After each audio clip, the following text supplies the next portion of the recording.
Hello दोस्तों, आज इस वीडियो में हम लोग आईसीआईसीआई होम लोन को बहुत अच्छी तरह समझेंगे। और इसको थोड़ा डिटेल में समझने के लिए हम लोग एक छोटा सा एग्जांपल लेते हैं। एक मिस्टर ए होते हैं, मिस्टर बी और मिस्टर सी, तीन लोग होते हैं और तीनों का जो इनकम होता है वो बराबर होता है। और तीनों आईसीआईसीआई बैंक में होम लोन के लिए अप्लाई भी करते हैं। लेकिन मिस्टर ए को आईसीआईसीआई अच्छे इंटरेस्ट रेट पे होम लोन दे देती है, वहीं मिस्टर बी को थोड़ा सा हाई इंटरेस्ट पे होम लोन देती है आईसीआईसीआई, और मिस्टर सी का तो लोन ही रिजेक्ट कर देती है। तो ऐसा क्यों होता है? और ऐसा बहुत लोगों के साथ होता है। लोग बोलते हैं कि भाई मेरा इनकम अच्छा था, लेकिन मैंने लोन के लिए अप्लाई किया, होम लोन के लिए अप्लाई किया, तो वो रिजेक्ट हो गया। तो आज इस वीडियो में हम लोग यही समझने वाले हैं, और साथ में हम लोग समझेंगे कि आईसीआईसीआई से होम लोन लेने का प्रोसेस क्या होता है, साथ ही आपके सैलरी के अनुसार आपको कितना लोन मिल सकता है, आप जितना लोन लेंगे उसका ईएमआई कितना होगा, मंथली आपको कितना इंस्टॉलमेंट देना पड़ेगा। इसके साथ ही जितना लोन लेते हैं, मानिए 20 साल के लिए आप होम लोन लेते हैं, तो आपको कितना इंटरेस्ट पे करना पड़ेगा। तो ये सारा कुछ इस वीडियो में हम लोग जानने वाले हैं। लेकिन इस वीडियो को आप शुरू से लेकर आखिर तक अगर देखते हैं तो आप सही से समझ पाएंगे कि आईसीआईसीआई से होम लोन लेना है तो कैसे मिल सकता है, और हमें किन किन बातों का ख्याल रखना चाहिए कि आप एक अच्छा लोन ले पाए। तो चलिए शुरू करते हैं इस वीडियो को। जैसे हम लोग होम लोन के लिए आईसीआईसीआई बैंक में जाते हैं या कोई भी बैंक में होम लोन के लिए जाते हैं, तो बैंक वाले टेक्निकल क्वेश्चन का झड़ी लगा देते हैं हमारे सामने कि आप कौन सा इंटरेस्ट लेंगे, फ्लोटिंग या फिक्स, सर्च रिपोर्ट क्या होगा, आपका वैल्यूएशन कितना है। साथ ही आपको बहुत सारे ऐसे टेक्निकल क्वेश्चन पूछ देते हैं कि आप कंफ्यूज हो जाते हैं, और इसी का बैंक फायदा उठाती है और आपको ज्यादा इंटरेस्ट चार्ज कर देती है। और आप पूछते हैं कि ऐड में तो इंटरेस्ट रेट इतना बताया गया था, आप मुझसे ज्यादा चार्ज क्यों कर रहे हैं? तो उसी टेक्निकल में कहीं आपका एक गलती निकाल के बताते हैं कि ये आपके पेपर में प्रॉब्लम है, इसके चलते आपका इंटरेस्ट रेट ज्यादा है। तो चलिए सबसे पहले इंटरेस्ट रेट को ही समझ लेते हैं। बैंक दो तरह के इंटरेस्ट रेट पर लोन देती है, एक फिक्स्ड और दूसरा फ्लोटिंग। तो चलिए हम लोग इसे कुछ इस तरह समझते हैं। पहले जब हम लोग होम लोन के लिए जाते थे तो बैंक जो इंटरेस्ट रेट होता था वो बीपीएलआर से कंपेयर करके हमें देती थी। बीपीएलआर के बेस पे हमें इंटरेस्ट रेट चार्ज करती थी। ये बीपीएलआर क्या होता है? Benchmark prime lending rate. इसी रेट के बेस पे हमें इंटरेस्ट रेट बताती थी बैंक। लेकिन जुलाई 2010 में इस बीपीएलआर को खत्म कर दिया गया और यहां पे आया बेस रेट। फिर बेस रेट को रिप्लेस किया 2 अप्रैल 2016 में एमसीएलआर ने। फिर होम लोन एमसीएलआर पर मिलने लगा। लेकिन अब ये तीनों बीपीएलआर, बेस रेट और एमसीएलआर मार्केट से आउट हो चुका है। एमसीएलआर अभी चल रहा है, लेकिन बैंक जो होम लोन दे रहा है वो एमसीएलआर पे नहीं दे रहा है, अब दे रहा है रेपो रेट पे। जब ये रेपो रेट बढ़ जाता है तो आपका इंटरेस्ट रेट बढ़ जाता है, और जब रेपो रेट कम हो जाता है तो आपका इंटरेस्ट रेट कम हो जाता है। तो ये जो आपका इंटरेस्ट रेट बढ़ता घटता है, इसे ही फ्लोटिंग इंटरेस्ट रेट बोलते हैं। तो अगर कोई इंटरेस्ट रेट आपके होम लोन का पूरा होम लोन के टाइम में अगर फिक्स रहता है, कभी चेंज नहीं होता, वो पूरे लोन के टाइम में फिक्स रहता है, उसे फिक्स्ड इंटरेस्ट रेट बोलते हैं। और लोन के टेनर पे जैसे जैसे रेपो रेट बढ़ेगा घटेगा, उसे हम लोग फ्लोटिंग इंटरेस्ट रेट बोलते हैं। अब ये रेपो रेट क्या है और ये बढ़ता घटता क्यों है? तो इसे मोटा मोटा इस तरह समझ लेते हैं कि रेपो रेट आरबीआई का एक रेट है जिसके द्वारा आरबीआई इन्फ्लेशन को कंट्रोल करती है। अगर मार्केट में पैसे की कमी हो जाती है तो आरबीआई रेपो रेट को कम कर देती है, जिससे पैसे की सप्लाई मार्केट में आ जाती है और इन्फ्लेशन कंट्रोल हो जाता है। और अगर मार्केट में पैसे की ज़्यादा हो जाता है, मार्केट में पैसा अगर बढ़ जाता है, तो आरबीआई रेपो रेट को बढ़ा देती है, जिससे मार्केट में पैसे की सप्लाई कम हो जाती है और इन्फ्लेशन कंट्रोल में रहता है। अगर इसको डिटेल में अगर आपको समझना है तो आप गूगल करके इसको समझ सकते हैं। तो आरबीआई इस रेपो रेट को इन्फ्लेशन को कंट्रोल करने के लिए बढ़ाता घटाता है, और इसी रेपो रेट के बेस पे आपको लोन मिलता है। तो जैसे जैसे रेपो रेट बढ़ता घटता है, आपका लोन का जो इंटरेस्ट रेट है वो भी बढ़ता घटता है, और इसे फ्लोटिंग इंटरेस्ट रेट बोलते हैं। नॉर्मली जो हमें होम लोन मिलता है ये फ्लोटिंग रेट पे ही मिलता है।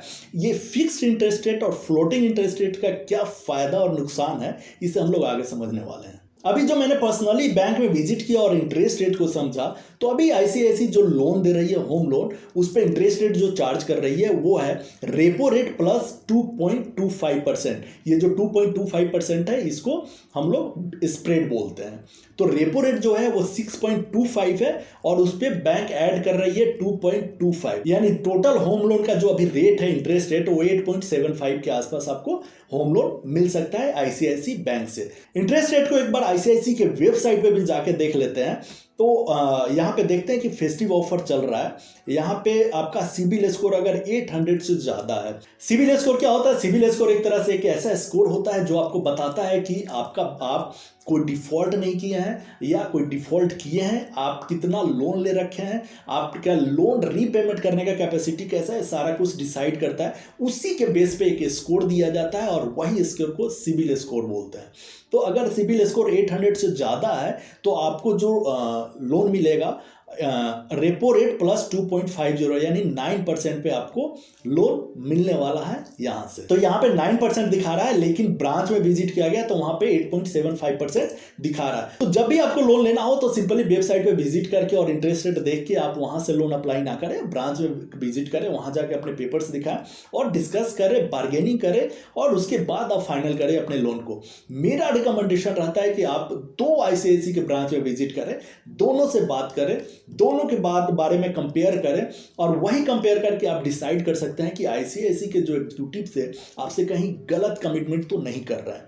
तो दोनों में आप कंपेयर करेंगे और बातें मैच कर रही है, देन आप उस पर जा सकते हैं। और इस वीडियो को आप पूरा देखते हैं तो आप वैसे ही अच्छी तरह समझ जाएंगे कि आईसीआईसी होम लोन एक्चुअली है क्या। साथ में फेस्टिव ऑफर चल रहा है तो जो प्रोसेसिंग फीस है वो 2999, मतलब सिर्फ 3000 रुपये आपको प्रोसेसिंग फीस देना पड़ेगा अगर अभी आप होम लोन के लिए अप्लाई करते हैं तो। बाकी और भी इंटरेस्ट के बारे में आप यहाँ पे पूरा पढ़ सकते हैं, इसका लिंक डिस्क्रिप्शन में दिया हुआ है, आप वहाँ पे जाके डिटेल में इंटरेस्ट के बारे में जानकारी ले सकते हैं। अब देखते हैं कि अगर आप आईसीआईसी बैंक से होम लोन लेते हैं तो आपको कितना ईएमआई देना पड़ेगा। ये देखना बहुत ज़रूरी है क्योंकि आखिरकार लोन तो मिल जाएगा, चुकाना तो पड़ेगा। तो ईएमआई देख लेते हैं कि ईएमआई हमारे कैपेसिटी में कितना आता है, उसी के अकॉर्डिंग हम लोग लोन लेते हैं। तो चलिए पहले चेक करते हैं कि कितना लोन लेने पे कितना ईएमआई हमें देना पड़ेगा। तो यहाँ पे मान लीजिए कि जो आपने होम लोन लिया है वो 30 लाख का होम लोन लिया है, इंटरेस्ट रेट जो है वो आपका 9% है और जो टेनर है मतलब जितने समय के लिए लिया है वो 240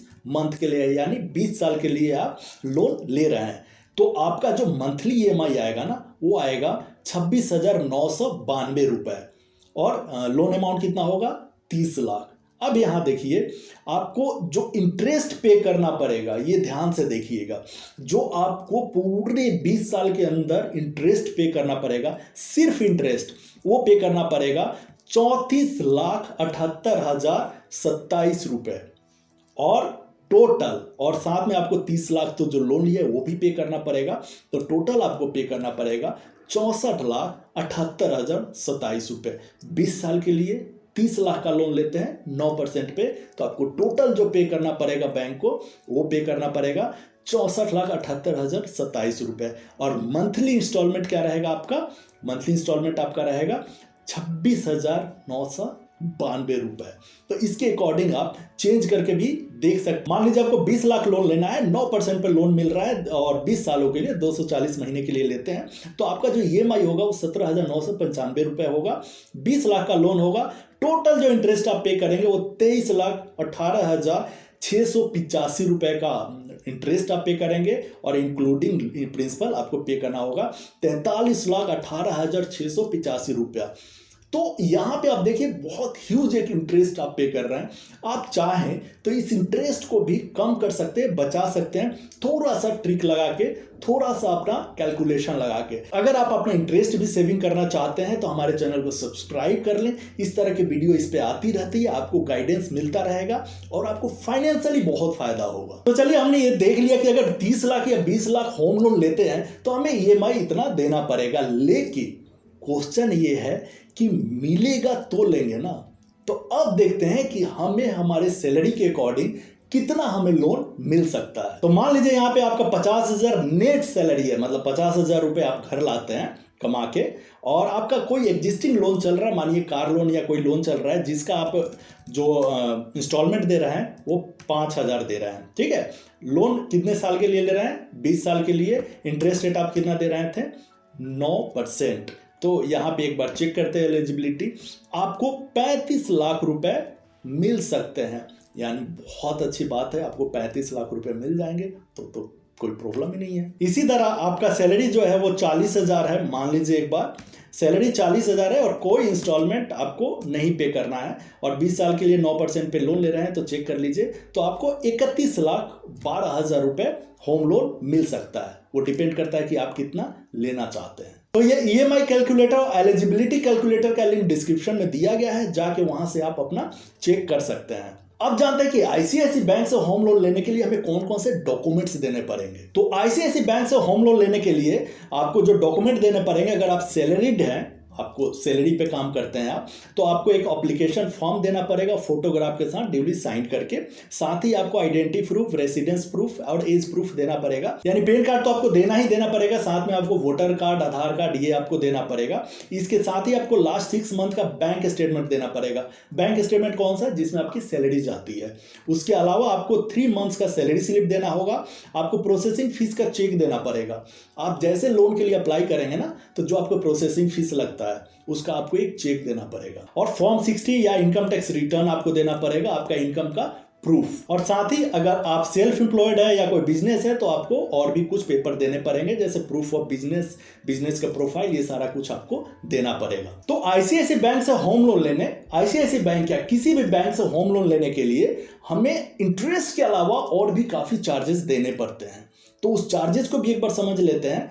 तो चार्जेस जैसे शुरू में ही देखिए, लोन प्रोसेसिंग चार्जेस हमें देने पड़ते हैं, जो होते हैं 0.50% से 2% के बीच में, मिनिमम 3,000 रुपए ये हमें देने पड़ते हैं। और ये कैलकुलेट कैसे होते हैं कि आपको 0.5 देना है या 2% देना है, ये टोटली डिपेंड करता है कि आपका सिबिल स्कोर कैसा है, आपके डॉक्यूमेंट्स कैसे हैं, उस पर डिपेंड करता है कि आपको कितना प्रोसेसिंग फीस देना पड़ेगा। लेकिन अभी ऑफर चल रहा है, अगर अभी अप्लाई करते हैं तो आपको फ्लैट 2,999 यानी 3,000 रुपए आपको सिर्फ प्रोसेसिंग फीस देना पड़ेगा होम लोन के लिए। साथ ही आपको एडमिनिस्ट्रेटिव चार्जेस देना पड़ेगा, वो क्या होता है 0.25% और 5,000 विच एवर इज लोअर, जो आपका मतलब 5,000 मैक्सिमम है, आप इसको देना पड़ेगा आपको। वो किस लिए? वो इसलिए क्योंकि बैंक से आप लोन अप्लाई करने जाते हैं ना, तो बैंक ये चेक कराता है, एक सर्च रिपोर्ट निकलवाता है एडवोकेट से कि वो प्रॉपर्टी लीगली सही है कि नहीं, उसमें कोई प्रॉब्लम तो नहीं है। साथ ही एक वैल्यूअर से वैल्यूएशन निकलवाता है इस प्रॉपर्टी का कि भाई इस प्रॉपर्टी का जितना दाम बताया जा रहा है क्या उतना दाम है, कि ऐसा नहीं है कि बढ़ा चढ़ा के इसका रेट बताया जा रहा है लोन लेने के लिए। तो ये सारे कुछ वो डॉक्यूमेंट्स निकलवाती है, उसके चार्जेस है। ICICI बैंक एक कमिटमेंट चार्जेस भी लगाती है। ये कमिटमेंट चार्जेस क्या है? कमिटमेंट चार्जेस है, मान लीजिए कि आपने 1 करोड़ का लोन लिया, ठीक है, 1 करोड़ का आपने लोन लिया और आप बोल रहे हैं कि अभी घर नहीं मिल रहा, अभी लेंगे और आप वेट कर रहे हैं। तो बैंक इसमें क्या बोलता है, अगर आप क्वार्टरली यानी 3 महीने के अंदर 30% लोन का यूज नहीं करते हैं तो उसमें जो शॉर्ट होगा, मानिए 1 करोड़ का 30% 30 लाख रुपए हुआ, अगर 3 महीने के अंदर आपने 30 लाख यूज नहीं किया, सिर्फ 25 लाख ही यूज किया, तो जो बैलेंस 5 लाख रुपए होगा, उस 5 लाख पे आपको 0.50% का कमिटमेंट चार्जेस देना पड़ेगा। तो आपको 1 क्वार्टर यानी 3 महीने के अंदर 30% आपको यूज करना ही करना है। अब बात करते हैं पार्ट पेमेंट, प्रीपेमेंट का। अगर होम लोन का आप प्रीपेमेंट करने जाते हैं और फ्लोटिंग इंटरेस्ट रेट पे आपने होम लोन लिया है, तो आपको कोई चार्जेस नहीं पे करने, आप उसको पे कर सकते हैं। प्रीपेमेंट और पार्ट पेमेंट क्या होता है, मान लीजिए आपने 30 लाख का लोन लिया 20 साल के लिए, लेकिन कुछ महीने बाद आपके पास कहीं से 2 लाख रुपए आ गए, आपने होम लोन में डाल दिया, तो जो 2 लाख रुपए डाले उसको पार्ट पेमेंट बोलते हैं। लेकिन कहीं से आपको 30 लाख रुपए ही आ गए, आप पूरा का पूरा लोन ही क्लोज कर दिए, उसको प्री पेमेंट बोलते हैं। ठीक है, तो ये पार्ट पेमेंट जो प्री पेमेंट होते हैं और फ्लोटिंग रेट पे आपको, इंटरेस्ट रेट पे आपको लोन मिला है, तो आपको कोई चार्जेस नहीं पे करने हैं, आप इसको पे कर सकते हैं।